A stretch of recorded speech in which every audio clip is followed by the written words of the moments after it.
الحمد لله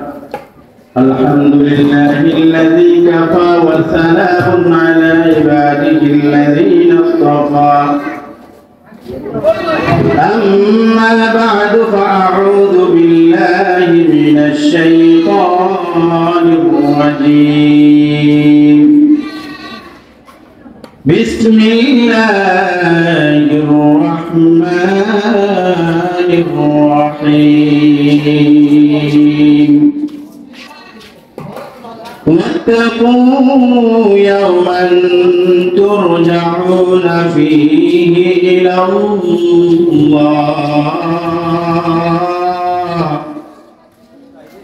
ثم توفى كل نفس ما كسبت وهم لا يظلمون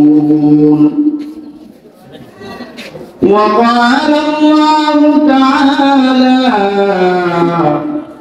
إن شجرة الزقوم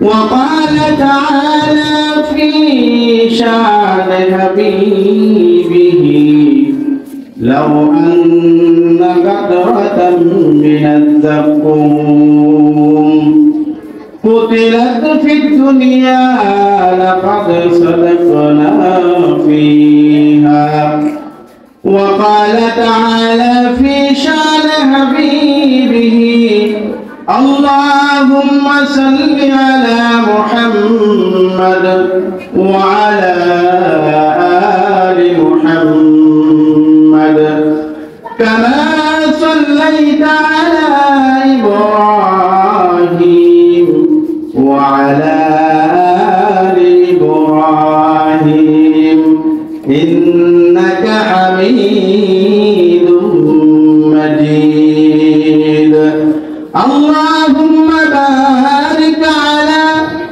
محمد وعلى آل محمد كما باركت على إبراهيم وعلى آل إبراهيم إنك حميد مجيد لا إله إلا الله محمد رسول الله صلى الله عليه وسلم মদিনাতুল উলুম হযরত শাহ মালুম রাহমাতুল্লাহি আলাইহি মাদ্রাসা কর্তৃক আজকের এই বার্ষিক ইসলামী মহাসম্মেলনের সম্মানিত সভাপতি উপস্থিত মুআজ্জাজ মুকাররম দিনদার ইমানদার ভাইয়েরা ও আমার পর্দার অন্তরালের অত্যন্ত শ্রদ্ধেয় সম্মানিত মা এবং বোনেরা, আমরা প্রথমেই মহান আল্লাহ রাব্বুল আলামিনের দরবারে কালিমাতুশ শুকর আদায় করি যে মহান রব্বুল আলামিন আপনাকে আমাকে সুস্থ অবস্থায় রেখে আজকের এই জান্নাতি বাগানে আসার এবং বসার বাড়িঘর থেকে বসে দুটি কথা বলার জন্য তৌফিক দিয়েছেন সেই মহান মুনিবের দরবারে আমরা সকলেই কালিমাতুশ শুকর আদায় করি আলহামদুলিল্লাহ। সময় খুব স্বল্প সময়ের ভিতরে আমি আপনাদের সম্মুখে কোরআনে কারীমের ছোট্ট একটি আয়াতে কারিমা তিলাওয়াত করেছি। মহান মুনিব যেন সেই আয়াতের আলোকে আপনাদের উদ্দেশ্যে দুটি কথা বলার তৌফিক কামনা করি মহান মুনিবের দরবারে মা তৌফিক ইল্লা বিল্লাহ। আল্লাহ রাব্বুল আলামিন বলেন ওয়াত্তাকু ইয়াওমান তুরজাউনা ফীহি ইলাল্লাহ সুম্মা তুওয়াফা কুল্লু নাফসিন মা কাসাবাত ওয়া হুম লা ইউযলামুন। আল্লাহ বলেন তোমরা সেই দিনকে ভয় করো যেদিন তোমরা সকলেই আমি আল্লাহর কাছে আসতে হবে, আর ওই দিনকে ভয় করো যেদিন তোমাদের সকলের আপন আপন কর্মফল তোমরা নিজেরাই ভোগ করতে হবে। ভাইয়া আমার, আল্লাহ রাব্বুল আলামিন সেই দিনকে ভয় করে বললেন, সেই দিন কোন দিন? আল্লাহ রাব্বুল আলামিন আয়াতের মধ্যে বলেন, ইয়া আইয়ুহাল্লাযীনা আমানুত্তাকুল্লাহা ওয়াল তানজুর নাফসুম মা قدمت لغد ولتنظر نفس ما قدمت لغد واتقوا الله إن الله خبير بما تعملون. الله رب العالمين يا أيها الذين آمنوا اتقوا الله. إيماندارরা তোমরা আল্লাহকে ভয় করো। ওয়ালতানজুর নাফসুম মা কদ্দামাত লিগাদিন ওয়াত্তাকুল্লাহ।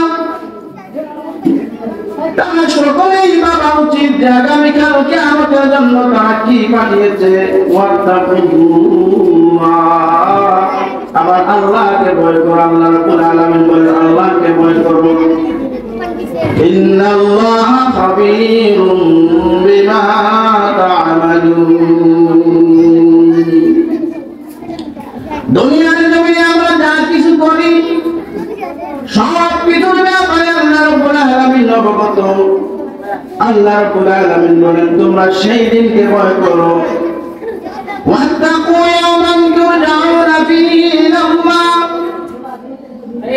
সেই দিনকে ভয় করো যেদিন তোমরা সকলেই আমি আল্লাহর দরবারে আসতে হবে। তুম্মা তুওয়াফা কুল্লু নাফসিন মা কাসাবাত ওয়া হুম লা ইউযলামুন। আর তোমরা সকলেই তোমাদের নিজেদের কর্মফল তোমরা নিজেরাই ভোগ করতে হবে। ভাইরা আমার, বন্ধুরা আমার, আমাদের কঠিন মুসিবতের সময় আমরা যখন আল্লাহ রাব্বুল আলামিনের সামনে গিয়ে দাঁড়াবো, সারিবদ্ধ অবস্থায় দাঁড়াবো, বিচার ব্যবস্থা কায়েম হবে। বিচার ব্যবস্থা কায়েম হবার পরে যখন আমাদের হিসাব নিকাশ শুরু হয়ে যাবে, আমাদের হিসাব নিকাশ যখন শুরু হয়ে যাবে, আমরা যদি দুনিয়ার জমিনে দুনিয়ার জীবদ্দশায় ভালো আমল করে যেতে পারি,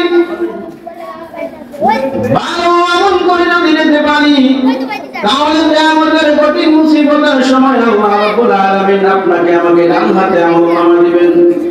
আর যদি দুনিয়াতে আমরা ভালো কাজ করে না যাইতে পারি, এমন মদিনা মুহাম্মদ সাল্লাল্লাহু রাহমাতুল্লাহি আলাইহির মাদ্রাসার মতো মাদ্রাসায় যদি আমরা বাচ্চা কাচ্চাদেরকে যদি শিক্ষা গ্রহণ না করাইতে পারি, আর ওই বাচ্চা যদি ভবিষ্যতে আমাদের চোর হয়, ডাকাত হয়, এমন পরিস্থিতিতে আমাদের কঠিন মুহূর্তে আল্লাহ রাব্বুল আলামিনের সামনে যখন দাঁড়াবো, আল্লাহ রাব্বুল আলামিন আমরা যখন ভালো আমল করে যেতে পারবো না, আল্লাহ রাব্বুল আলামিন আমাদের বাম হাতে আমলনামা দিবেন।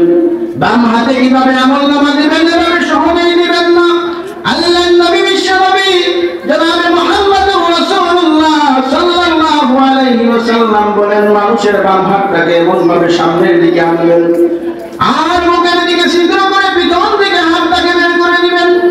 পেছন দিকে হাতটা বের করে দিয়ে তার হাতে আমলনামা প্রদান করবেন, আর বলবেন এই পড়া। সে কিভাবে পড়বে? তার তো চেহারা সামনের দিকে থাকবে আর হাত তো পিছন দিকে থাকবে। আল্লাহ রাব্বুল আলামিন, আল্লাহ নবী বিশ্বনবী বলেন তার চেহারাকে, তার গাটাকে এমন ভাবে মুচড় মেরে পিছন দিকে করে দিবেন, আর বলবেন কোরআন কিতাবাকা কাফা বিনাফসিকা আল-ইয়াওমা আলাইকা হাসিবা। আজকে তোমার কিতাব তুমি নিজেই পড়ো, তোমার কিতাব তুমি পড়ে তোমার বিচারের জন্য আজকে তুমি নিজেই যথেষ্ট। আর ভাইরা আমার, বন্ধুরা আমার, দুনিয়াতে আমরা হেলা করে দিন কাটাই। দুনিয়াতে আজকে এই ওয়াজ মাহফিলে আমরা দোকানে বসে বাজারে বসে সময় কাটাইতেছি, অথচ এইখানে বসার যে কি ফজিলত যদি আমরা জানতাম, আমাদের কঠিন মুহূর্তে এইখানে যে বসা অবস্থায় যত মানুষ ছিল তারা আফসোস করবে আল্লাহ রাব্বুল আলামিন যখন তার ডান হাতে আমলনামা দিবেন, তারা তখন বলবেন আহারে আমরা কেন দুনিয়ার জমিনে বেশি বেশি করে ওয়াজ মাহফিলে গিয়ে বসলাম না, যতক্ষণ এখানে আমরা বসে আছি আল্লাহর নবী বিশ্বনবী জনাবে মুহাম্মদুর রাসূলুল্লাহ সাল্লাল্লাহু আলাইহি ওয়াসাল্লাম বলেন এমন জান্নাতি বাগানে আমরা যদি বসে থাকি, আসমান থেকে ফেরেশতা অবতীর্ণ হয়, রহমতের ফেরেশতা এমন ভাবে অবতীর্ণ হয়, আসমান থেকে যদি একটি সুইকে ফেলা হয় জমিনে, এই সুইটা জমিনের মধ্যে এসে পড়বে না, ফেরেশতার গায়ে এসে পড়ে যাবে। এমন অগণিত ফেরেশতা আল্লাহ রাব্বুল আলামিন নাযিল করেন আসমান থেকে জমিনে এইরকম ওয়াজ মাহফিলে। আর আজকের এই ওয়াজ মাহফিলে আমরা এখানে বসে এখানে সেখানে বসে বসে সময় কাটাইতেছি। কিয়ামতের কঠিন মুহূর্তে সে আফসোস করবে, বলবে আহারে কেন আরো বেশি বেশি করে আমি এমন ওয়াজ মাহফিলে গিয়ে বসলাম না। এমন ওয়াজ মাহফিলে বসার সময় আপনি আমি মনে করতেছি এখানে তো বসে আমার কিছুই না, স্বল্প সময় বসলাম, কিন্তু আল্লাহ রাব্বুল আলামিন কিয়ামতের কঠিন মুহূর্তে দেখবেন আপনার ডান হাতে যে আমলনামা দিবেন, আপনি এমন এমন সওয়াব করেছেন যে সব পাহাড় সমান সওয়াব, আপনি চিন্তা করতে পারবেন না। আপনি চিন্তায় পড়ে যাবেন, না বলবেন ও আল্লাহ আমি তো এমন আমল কোনোদিন করি নাই, আমি তো এমন আমল কোনোদিন করি নাই, তো এত সওয়াব তো আমি কোনোদিন করি নাই। আল্লাহ রাব্বুল আলামিন বলবেন তুমি এমন ফেন্সগঞ্জে মদিনাতুল উলুম শাহ মামুন রাহমাতুল্লাহি আলাইহির মাদ্রাসায় যে ওয়াজ মাহফিল হয়েছিল, এই ওয়াজ মাহফিলে কি তুমি আলেম ওলামাদের কথা শোনার জন্য গিয়ে বসেছিলে? এখানে যে তুমি বসেছিলে, যতক্ষণ তুমি বসেছো আমি আল্লাহ ফেরেশতাদেরকে হুকুম করেছি যতক্ষণ আমার বান্দা এমন ওয়াজ মাহফিলে বসে থাকে তার আমলনামায় যেন সওয়াব লিখতে থাকো। এই সওয়াবকে আমি আল্লাহ আজকে বাড়াইয়া পাহাড় সমান সওয়াব করে দিয়েছি। প্রিয় হাজিরিন, আজ যখন আমরা বাংলাদেশের আমলনামা পেয়ে যাব, আমরা তখন আফসোস করব, আল্লাহ বলে আরম্ভ করে দেব, আল্লাহ রাব্বুল আলামিনকে বলবো আল্লাহ আমি তো এমন গুনাহ করি নাই, এই গুনাহ তো করি নাই। দুনিয়াতে এমন কিছু লোক আছে অপরাধ করে, অপরাধের অস্বীকার করে, আমাদের কঠিন মুহূর্তে আল্লাহ রাব্বুল আলামিনের সামনে দাঁড়াইয়া আর বলবে যে আমি তো এই গুনাহ করি নাই। বান্দা তার যখন আমলনামা পেয়ে যাবে হাতে, আমলনামা পাওয়ার পরে অবাক হয়ে যাবে, ছোট্ট থেকে একটি ছোট্ট গুনাহ অবাক করে নাই। আল্লাহ রাব্বুল আলামিন বলেন লা ইউগাদিরু সাগীরাতান ওয়ালা কাবীরাতান ইল্লা আহসাহা। বান্দা বলতে থাকবে হারে মন কি এটা কেমন কিতাব, এটা এমন এক কিতাব, আমার একটি ছোট গুনাহ বাদ করলো না, একটি বড় গুনাহ বাদ করলো না, আহারে এটা কেমন কিতাব। আল্লাহ রাব্বুল আলামিনের সামনে যখন দাঁড়াইয়া বলবে আমি তো এই গুনাহ করি নাই, আল্লাহ অস্বীকার করবে, বলবে এত গুনাহ আমি কোনোদিন করি নাই। সেদিনেও বুঝতে পারে নাই যে দুনিয়ার জমিনে দুনিয়ার জীবন কোষায় চলাফেরা করতে গিয়ে কথাবার্তার মাধ্যমে যে সে গুনাহ করেছে, তার মনের ভিতরে এটা নাই যে এই কথার কারণে আমার গুনাহ হইতেছে, এই গুনাহ ফেরেশতা লিপিবদ্ধ করে রাখছে। আমাদের কঠিন মুহূর্তে তার বাম হাতে আমলনামা পাওয়ার পরে সে নিজে দেখতে পারবে যে আমি এখানে গুনাহ করেছি, সেখানে গুনাহ করেছি। যখন সে তার অপরাধের অস্বীকার করবে, আল্লাহ রাব্বুল আলামিন সঙ্গে সঙ্গে তাকে বলবেন তুমি কি এই গুনাহ করো নাই, ওই গুনাহ করো নাই? বলবে না আল্লাহ আমি তো এই গুনাহ করি নাই, আমি তো কোনোদিন এমন গুনাহ কখনো করি নাই। আল্লাহ রাব্বুল আলামিন তার পবিত্র কোরআন কারীমের মধ্যে বলেন, তার মুখের মধ্যে মোহর মেরে দেবেন, তার মুখের জবান তার বাক শক্তি বন্ধ করে দেবেন।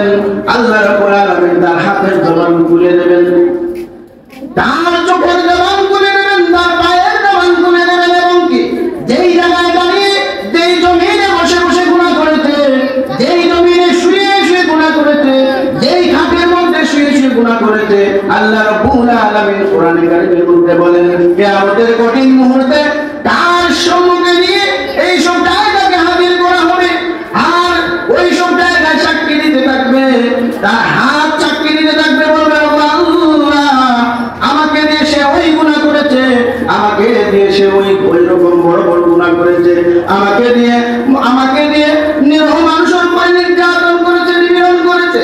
তার চক্ষু বলে দেবে ও আল্লাহ আমার মতো এই চক্ষু দিয়ে দুনিয়ার জমিনে সে জিনার মতো কাজ করেছে, এই চক্ষু দিয়ে এই গুনাহ করেছে, ওই গুনাহ করেছে। তার চক্ষু বলে দেবে, তার পা বলে দেবে ও আল্লাহ বাড়ি থেকে হেঁটে হেঁটে গুনার উদ্দেশ্য করে অমুক জায়গায় গিয়েছে, হেঁটে হেঁটে সে গুনাহ করেছে। তখন সে চিন্তায় পড়ে যাবে আর আফসোস করতে থাকবে আর বলতে থাকবে, আহারে সেই হাত, আহারে সেই চক্ষু, আহারে সেই পা, তোমাদেরকে আজকে জাহান্নামের আগুন থেকে বাঁচানোর জন্য আমি আজকে মহান রব্বুল আলামিনের সম্মুখে মিথ্যা কথা বললাম। কিন্তু কেন রে হাত, কেন রে চক্ষু, কেন রে পা আজকে তুই সাক্ষী দিয়ে দিলে? জাহান্নামের আগুনে তো তুই জ্বলবে। আর তোকে তো বাঁচানোর জন্য আমি আল্লাহ রাব্বুল আলামিনের সামনে আল্লাহ রাব্বুল আলামিনের সঙ্গে মিথ্যা কথা বললাম। বান্দা তখন আফসোস করতে থাকবে, আফসোস করতে থাকবে। আল্লাহ রাব্বুল আলামিন ফেরেশতাদেরকে হুকুম দেবেন, ফেরেশতাদেরকে হুকুম দেবেন, ওর হাতে পায়ে গলায় বেড়ি লাগাও, জাহান্নামের শিকল লাগাও, জাহান্নামের শিকল লাগাইয়া তারে টেনে হেঁচড়ে হেঁচড়ে জাহান্নামে নিক্ষেপ করো। আউযুবিল্লাহি মিনাশ শাইতানির বাইরে আমার বন্ধু আমার, জাহান্নামে যখন আমরা পড়ব, আল্লাহ রাব্বুল আলামিন বলেন জাহান্নামে আমরা পড়তে পড়তে এমন অবস্থা পুরা পড়ব, জাহান্নামে আমাদেরকে আল্লাহ রাব্বুল আলামিন পুরো পালন করে পড়াবেন। ইয়াওমা তুকাল্লাবু ওজুহুহুম ফিল নার ইয়াকুলুনা ইয়া লাইতানা আতানা আল্লাহ ওয়া আতানা আর-রাসূল। আল্লাহ রাব্বুল আলামিন জাহান্নামীদেরকে জাহান্নামে এমন ভাবে পুরাইবেন, এমন ভাবে পুরাইবেন, ইয়াওমা তুকাল্লাবু ওজুহুহুম ফিন নার, জাহান্নামীদেরকে এমন ভাবে পুরট পালট করে পুরাইবেন। আর জাহান্নামীরা জাহান্নামের মধ্যে পড়তে পড়তে শেষ পর্যন্ত জাহান্নামীরা আল্লাহ রাব্বুল আলামিনের কাছে আওয়াজ করবে, ও আল্লাহ, জাহান্নামে তো আমি পড়তেছি, আমরা পড়তেছি, জাহান্নামের আগুনের মধ্যে চলতেছি, আর আমাদের পেটে প্রচন্ড ক্ষুধা লেগেছে, পেটে এত ক্ষুধা লেগেছে, এদিকে তো জাহান্নামের আগুনে জ্বলতেছে আর ওইদিকে ক্ষুধা লেগেছে। আল্লাহ রাব্বুল আলামিন তাদেরকে জাহান্নামের একটি খাবার খেতে দিবেন। আমি আপনাদের সম্মুখে সেই হাদিসটি তিলাওয়াত করেছিলাম, লাউ আন্না কাতরাতাম মিনাজ যাকুম কুতিলাত ফি দুনিয়া লাকাদ সাদাকানা ফিহা। যাকুম নামক একটি ফল, সেই ফলটা হবে টাকাযুক্ত ফল, সেই ফলটা জাহান্নামীদেরকে খেতে দিবেন। আর জাহান্নামীরা হাতে পাওয়ার পরে সঙ্গে সঙ্গে এই ফলটা কি, সেটা বিষাক্ত না জানি কি, সেটার মধ্যে কাঁটা এবং অবস্থা, সেটা ওইসব দেখার টাইম থাকবে না, কারণ সে অনেক দিনের ক্ষুধার্ত পাওয়ার সঙ্গে সঙ্গেই মুখে দিয়ে দেবে। মুখে দেওয়ার পরে ওই ফলটা গলায় গিয়ে আটকে যাবে, নাক ভিতর দিকে যাবে না, বাইরে হবে, এমন অবস্থা হবে জাহান্নামীদের, না ফলটা ভিতর দিকে যাবে না, বাইরে হয়ে যাবে। আল্লাহ নবী, বিশ্ব নবী বলেন, এই ফল এমন একটি ফল, লাউ আল্লাহ কাতরাতাম মিনাজ যাকুম কুতিলাত ফি দুনিয়া কাতরাতাম, মানে ছোট্ট একটা কাতরা পরিমাণ যদি এই ফলের কাঁটা যদি আল্লাহ রাব্বুল আলামিন দুনিয়ার জমিনে প্রেরণ করতেন, দুনিয়াতে যদি নিক্ষেপ করতেন, এই ফলের বিষে দুনিয়ার জমিনে মানুষ তো বাঁচা দূরের কথা, একটি পশু পঙ্খী, একটি গাছপালা পর্যন্ত বাঁচতে পারতো না, এমন ফল জাহান্নামীদেরকে খেতে দিবেন। যাই হোক, প্রিয় হাজরিন, যতটুকু আমল যতটুকু